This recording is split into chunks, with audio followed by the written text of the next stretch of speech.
If you're holding your breath until nap time just to survive your day as a mom, you are not doing it wrong. But you are missing one tiny little teensy thing. You don't have to wait until bedtime or nap time to feel like yourself again, to take a deep breath, to relax, to experience peace. You can actually create joy right where you are in the middle of the chaos with your little kids. I used to clock watch all day, waiting for my husband to get home, waiting for my mother-in-law to come over, waiting for my mom to go pick up our preschooler, and just waiting for someone to essentially come save me from the chaos of being a full-time mom, from being home all day, 12-hour solo days with my two little boys. And I realized like this actually is not helping me. Like this mindset, this experience of dreading motherhood in all of its chaos and beauty, and not learning how to enjoy where I am. Overstimulation is very real. If you've been a mom for any period of time, even pregnancy teaches you a little bit about overstimulation. Waiting for it to get easier is really just a trap.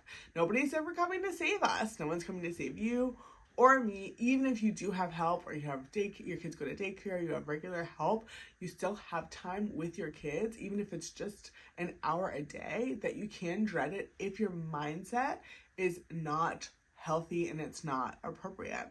Our kids grow up, that feeling of like, kind of enjoying it, of feeling like it's going to be easy really never comes. And I've only been a mom for 4 years, but I think by this time, if it was going to feel easy, I would have found it by now. I'm sure aspects of it do get easier, but it's more about me and you and less about our kids. Escaping, scrolling, zoning out, those things are not the path to feeling alive and honestly being present as a mom.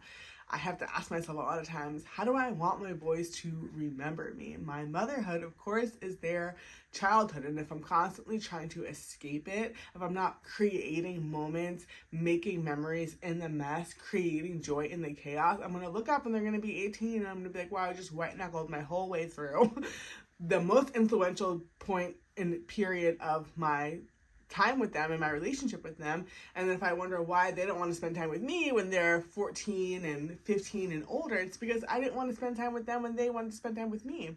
And I know that may be a little bit harsh to think about it, and we're not consciously saying, oh, I don't want to spend time with my kids, but that's kind of the underlying wrestle and belief that we're training ourselves to think of, like, hey, if I cannot find ways to enjoy this mess and enjoy these Legos puncturing my skin and enjoy and know that it's okay and it's a good sign of this messy kitchen or whatever the case may be, like, what does this really mean, that my kids are hanging on me and that they want me to hug them and comfort them, and they're playing with me and yelling at me. It's because they want to engage. Like, I have to think about it that way, for the type of relationship that I want to have with them in the long term. And I know that you think the same exact way, and honestly, we were not prepared for what it really means to be a mother that is thriving and not just surviving. I remember after a nap time and like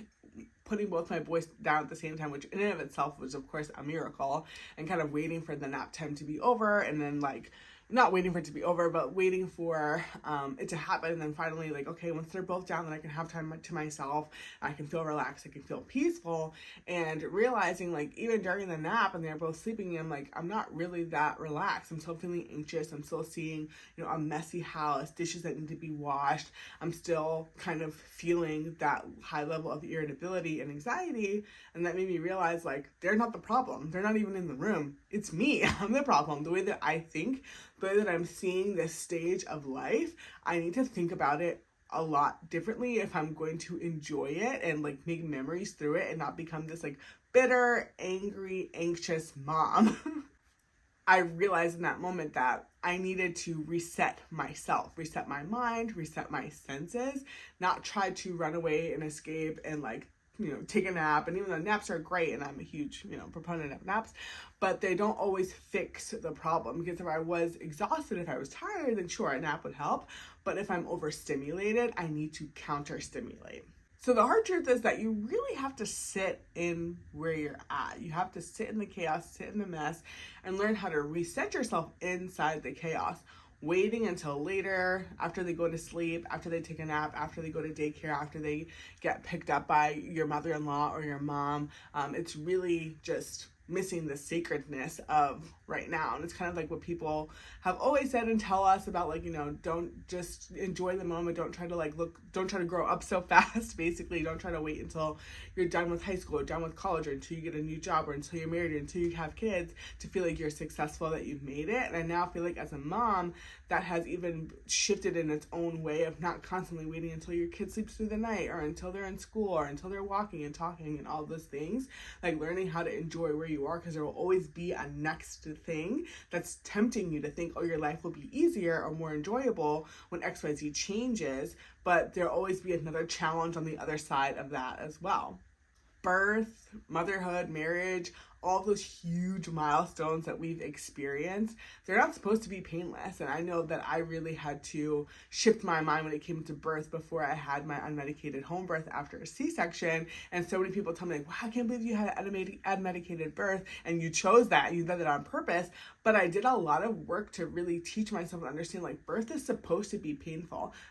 The pains are productive. The pains are my body telling me, hey, we're getting ready for your baby to come out. Like, this is a good thing. And because I had such a traumatic first birth, I wanted the pains. I didn't even feel the contractions or feel contractions at all with my oldest son, but it's knowing that it was supposed to shape me. It was making me ready. It was preparing my uterus. It was preparing the birth canal for the birth. And we have to think about so many other pains in life in the same way. We're like, hey, this mess means that I have, healthy children. This mess means that my boys are here. This mess means that we have food on the table. This mess means that we're making memories together. And even the Bible talks about that like when in Proverbs, there's a verse that I'm probably going to butcher, but it talks about how, like, where there's oxen, where there's clean stables, that means there's no oxen. And translating that to home, where it means if you have a clean house, it means you probably don't have kids. And obviously you can clean up, hit bits here and there throughout the day, but for the most part, like, kids are supposed to make your home messy. And my mom always says, when you have kids, like, just let go of the whole idea of having a clean house. You can have a clean house later. That's not your priority. And that, like, really set me free in a lot of ways. So I'm going to share a couple of things that I do, and they have been working for me. And because I'm in this with y'all, we're in this together, like, doing this mom thing. And I just really appreciate how much you've shifted my mindset. It's really less about the actions themselves and more about what they've done for me and my mindset, and, like, creating joy and realizing what joy really is. Joy is not like the state of my house or a weight or a goal or like this measure of success, but it's really a choice, and it's a creativity opportunity to partner with the Lord and partner with the Holy Spirit. So here's what I do. You can say whatever works for you. The first thing is the sensory reset. Examples of that, I just love this so much. And, like, one of the things you can pick is you feel yourself spiraling. If you're like, I am about to explode. Like, if you touch me one more time, I'm about to scream. I just feel so touched out. I'm so overstimulated. You just want to pick one of your senses to nurture.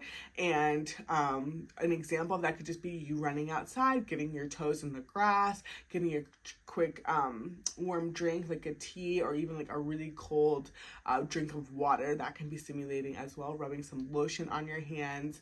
It can be spraying your favorite body spray, lighting a candle, taking some time to, like, really breathe in some diffuser, some essential oils, if that's your thing. I know for me, it was like, I'm just remembering, a time when I was about to just lose it. It was after nap time. It was during crappy hour from 4 to 7. And my boys had already napped, and I'm, like, trying to prep dinner and just feeling like, okay, you guys are really, like, there's a lot of resistance right now. Like, it's a lot of needs. I cannot hold my 30-pound toddler and play basketball with my preschooler and cut up these pork chops all at the same time. And I also, myself, I need to, like, I'm about to lose it. So just, like, opening up the windows, taking a breath, realizing, like, okay, I don't have a lot of time, but let me just do things one step at a time. And first, it starts with me. Like, I am the culture setter of this family, of this home. While I am here, I'm the adult. I am the influential figure here. Like, I cannot expect them to do something that I myself am not doing, and I need to get control of myself and my senses and my body first. So how can I do that while holding a baby with music blaring, all these things? So it's just stepping outside, opening a window, taking the fresh air in, feeling it, the sun on my skin. That made a huge difference for me. And sometimes you got to do multiple resets within the hour, and that is okay. Like, this is not going to save you. It's just giving you an opportunity to remind yourself what you are actually in control of when you feel like you're in control of nothing. And I know that the enemy would love for us to think that as moms, and like you're not in control, you're not doing anything right, and just pile on the pressure. But that's not, the voice of the Lord, and not the voice that we're listening to. So the 5-cent reset has been such a game changer for me in reminding me what I have control over, which is always my senses. I obviously cannot control what my boys do a lot of the time. I can invite them into doing resets and things like that with me. But at the end of the day, it's being proud of how I'm controlling my body. The next strategy that's been a game changer for me when feeling touched out, overstimulated, kind of dreading the rest of the day and just looking forward to nap time, or like kind of looking for someone to save me, is having micro wins throughout the day. So obviously it can feel very, daunting when you're home with your kids, whether it's a solo day or if this is right after you get home from work or they're home from school and everyone's just kind of on edge, or those early mornings you try to get everyone out the door. But just stacking wins for yourself during the day is going to be a huge game changer for your mind, and like honestly build your confidence and remind that you're not just in survival mode. You're not just trying to get through to the next 10 minutes or the next hour or the next event, the next thing. So just, reminding yourself, like, if you are able to reset, you make the decision to reset, you make your frothy coffee in the morning, you have your protein bar, you get outside for 5 minutes, you do lotion your hands, whatever it is, like, that's counting those as wins. Like, and I know you may feel like that's such a low bar, and it's like, that's where we are right now. It's like, that's where we are, and that's okay, because we're carrying a lot. We have an invisible load as moms, a lot of things, a lot of decision fatigue, things that we're working through. And it's really important that you are patting yourself on the back and building your confidence as you go, because if you don't, the alternative is going to happen where you're slowly kind of cutting yourself down and making yourself feel very unworthy, having negative inner dialogue, which I could go on and on and on and on about that, and how important that is for moms, how that's affecting our family culture, it's affecting our children, our marriages, things like that. Like, we are the culture setters, 1000%. So I know, like, quick story for me, like putting on my fuzzy socks, putting on cozy clothes, like things like that, of reminding myself, like, hey, I did something for me today. I did something for me. And even if the boys are acting crazy, like, I am going to celebrate the fact that I did something for me, because I am the culture setter, and like, they can't be good if I'm not good. So let me focus on what I can control right now. And like, that's a win. Like, high-fiving myself and rewarding myself with, some dark chocolate Hershey Kisses when I do. The third thing that I do that I would love to hear if you get to try it out and see how it works for you is being actively present and being present of my presence, being present of and being aware of where my presence is, where my presence of mind is, and being active. So like, what that means is we're stopping with the mental checkouts. We're not doing that anymore. We're not trying to escape. We're not doom scrolling. We're not kind of like drifting off into la la land, trying to occupy our kids so that we can do things that don't involve them. And I'm not saying don't have time to yourself, and like, if they're playing independently, like, that's great, obviously, but it means that you are trying to create joy with your kids. Like, and I'm a big believer in the, like, having an anchor activity, like one anchor activity per kid per day, to take the pressure off but still add structure to your day, especially your 12-hour solo days. But really what I'm talking about is finding just one thing that you genuinely enjoy with your kids that day. And of course, every kid has activities that they like to do, and some of them we don't like doing them. Sometimes, I don't want to play basketball. Sometimes I don't want to build blocks. But there is always going to be something that you can do with your kid that day. So maybe, you're not a big, like, if you have daughters, maybe you're not a big doll type of girl and doll mom, but maybe you do like to color and you can do that with your kid. Or maybe you're not like a big artsy, craftsy type of girl, but you do love to dance and sing, and you can always get down with a quick jam session with your kids. And stuff like that, like finding things that you can do is such a big deal, because like, sure, you're not going to be able to do every single thing with your kid. It's just not practical.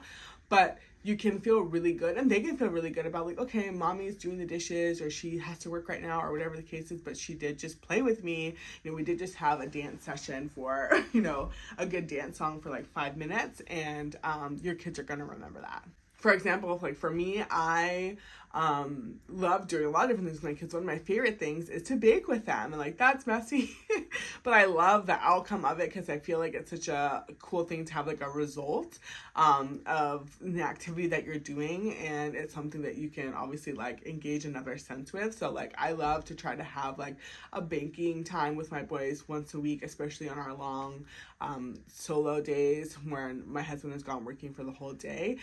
So that's always something that just like I enjoy, and honestly something that I would do without them. That's how you know you enjoy it, is if it's something you would do on your own without your kids, and inviting them into it. And of course that can sound a little bit stressful for people, because you're like, oh well, my kids slow me down, or like it's gonna create a mess and all that. And it's like, yeah, that's absolutely true, but it's worth it, because your kids get to see a fun side of you. You get to make memories with them in the mess. And I think over time you just start to brace yourself of like, okay, this is not going to be the same, of course, as if I were to do it by myself, but that's the point, is to slow down.